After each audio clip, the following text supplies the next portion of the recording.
Hello friends. So in a lot of videos now we have been going through the various harmonic conditions or the problems of harmonics associated with the induction motor. So since this harmonic is a very important topic, I thought that we will conclude this topic by making a small summary with related to the harmonics of the induction motor, right? So we knew that the harmonics are caused by various conditions, but we saw that the major contribution of the harmonics, there are basically two important machine characteristics due to which you are having harmonics. So one was due to the winding distribution, remember that, due to the winding distribution, and the other one was due to the slotting of the rotor and stator, slotting of the rotor or the stator. Okay. Now due to the winding distribution, we told that we are having the space harmonics. Okay, and of course due to the slotting of the rotor you are having something which is called slot harmonics. So these were first seen. So when you take the space harmonics, you know that it is caused due to the improper winding distribution, right? So the winding distribution has to be in such a way that the flux waveform is sinusoidal in the air gap, but you cannot do that always, so you get something like a stepped waveform, so therefore it will have harmonics. So that space harmonic, we found out that the order of the harmonics was before that, so we will just write down that is caused due to the winding distribution, right? This is caused due to the winding distribution. And other than that, another important point that we saw that if the phase spread of the winding is 120 degree, you can eliminate the triplen harmonics. So we started our discussion with this condition where the phase spread of the machine is of the winding is 120 degree. Then we saw the order of the harmonics. The order of the harmonics was 6m plus or minus 1, where m is an integer. And we saw that the harmonics corresponding to 6m minus 1 had a flux component which rotates in the opposite direction of the fundamental. This is one thing that we saw. Then 6m plus 1 rotation is in the same direction as the fundamental. Okay. So then we can write a general equation for the MMF, the speed of the MMF, the speed of the MMF waveform. Due to this, we found out that the speed, you can write it as ns divided by 6m plus or minus 1. Okay, so this is something that we have seen in the previous. Other than that also we have found out some relative velocities, etc. But that is not, that you can see those specific videos. Here we are only covering the major highlights of those videos.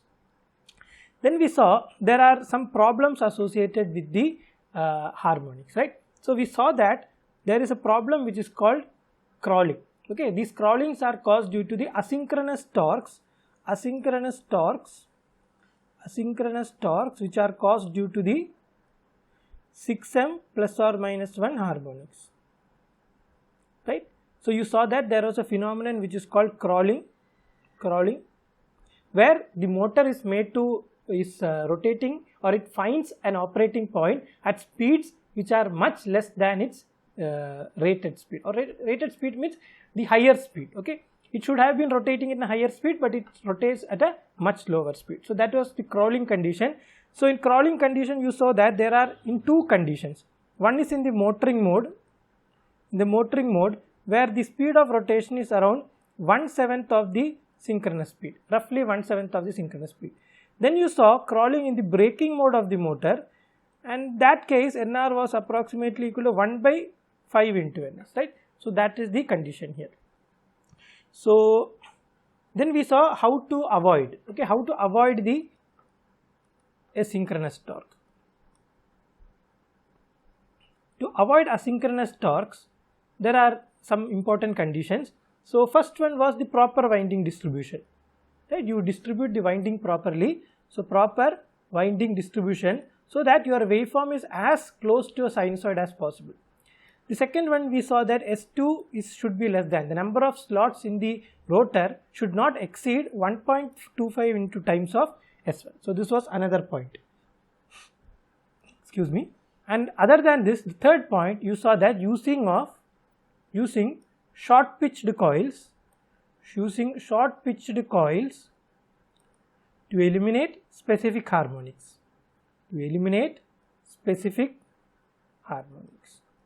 Okay. So what was the formula? Alpha was equal to pi by n. So if you want to eliminate the seventh harmonic, you short pitch the coil by pi by 7 degrees. Okay. So that is all about the asynchronous torques that we have seen. And then we went on to see something which is called slot harmonics. This was a very important concept. We spent a lot of time discussing slot harmonics.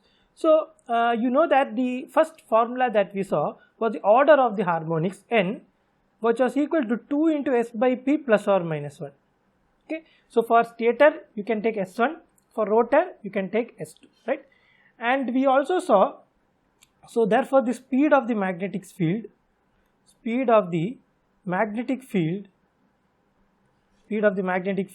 MMF, etc., any term due to this type of harmonics will be ns divided by 2 into s by p plus or minus 1. So this is another formula that we saw. Now we saw that due to slot harmonics we are having something which is called synchronous torques. So what is basically the synchronous torque effects is that the motor will be made to rotate like a synchronous motor at subsynchronous speeds. Okay. So the motor rotates not like an induction motor, rotates like a synchronous motor, but at subsynchronous speeds, not at synchronous speed, at subsynchronous speeds. So that was this concept of synchronous torque. So in the synchronous torque also we saw some basic idea. So that was first one was crawling, just like in asynchronous torques. In synchronous torques also you are having crawling. Okay. And another important concept was the cogging. This was very important, right? So cogging was the problem that the synchronous torques are produced at Nr is equal to 0, or the motor is not allowed to start. That is, the motor is forced in standstill condition.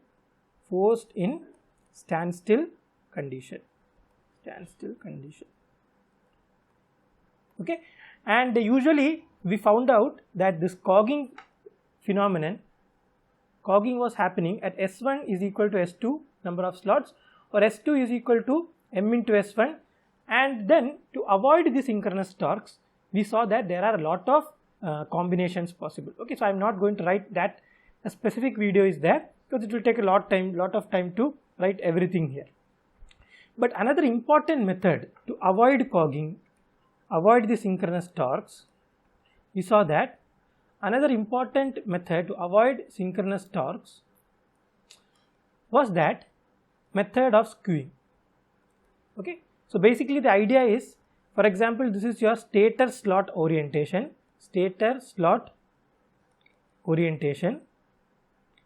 You give a small difference between the stator slot orientation and the rotor slot orientation. This is the rotor slot orientation. And we found out that by skewing we can prevent this synchronous torque.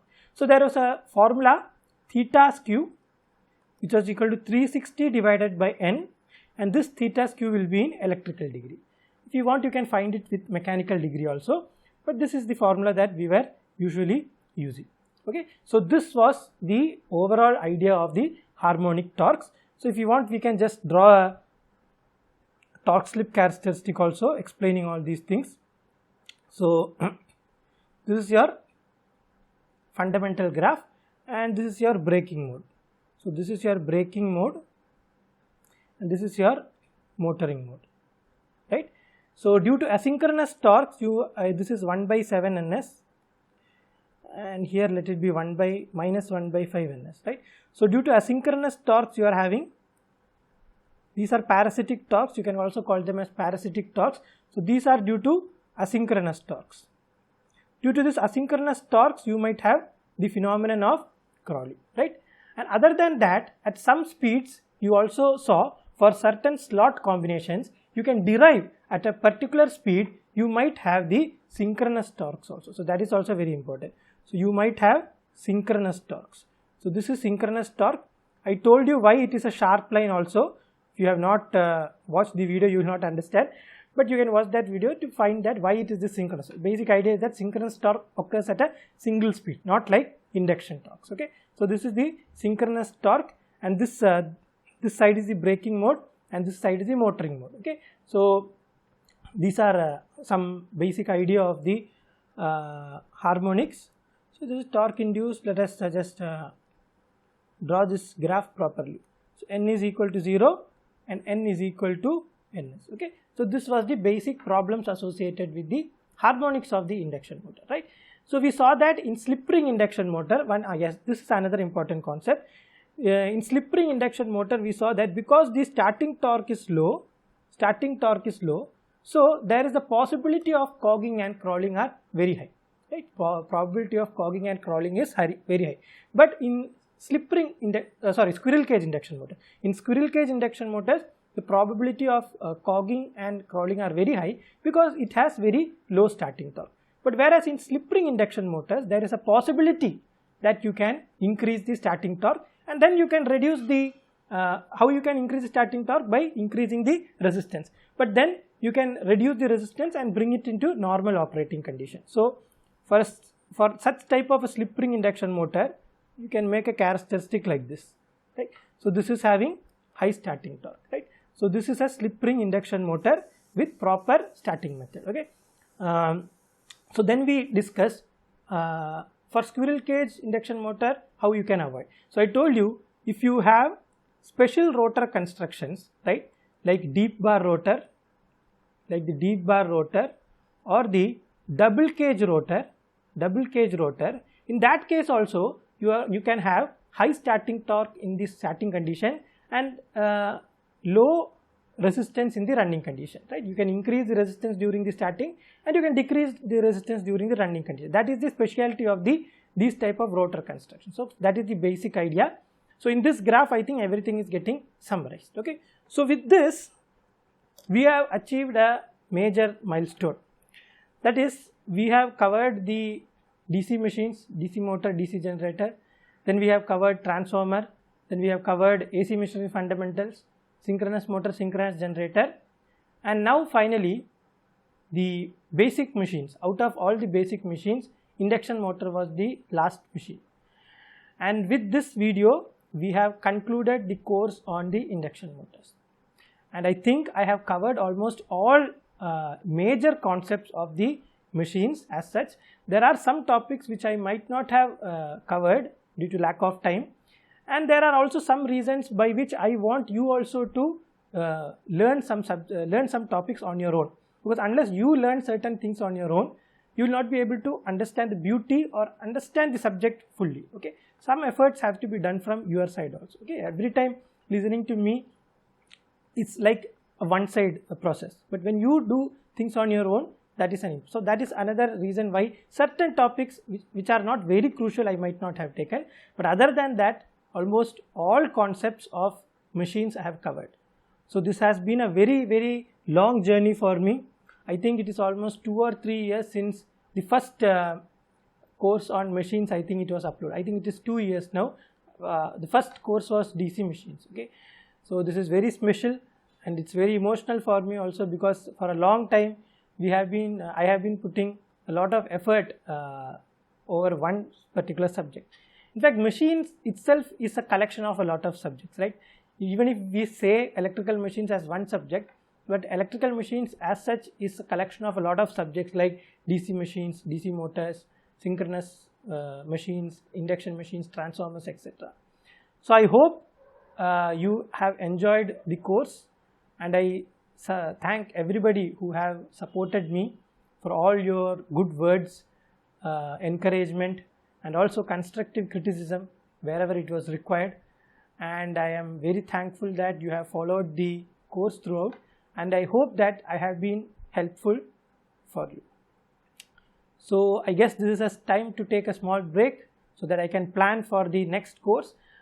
Of course, in between whenever I feel that I have to cover a certain topic, even in machines, I might add them in the future. But as far as the course overall is concerned, we can tell that we have almost covered all the concepts associated with the machines. Okay, so again I sincerely thank all of you to being part of this journey. It was very special for me. And so till I see you in the next video, it's me Varun signing off, and have a great day.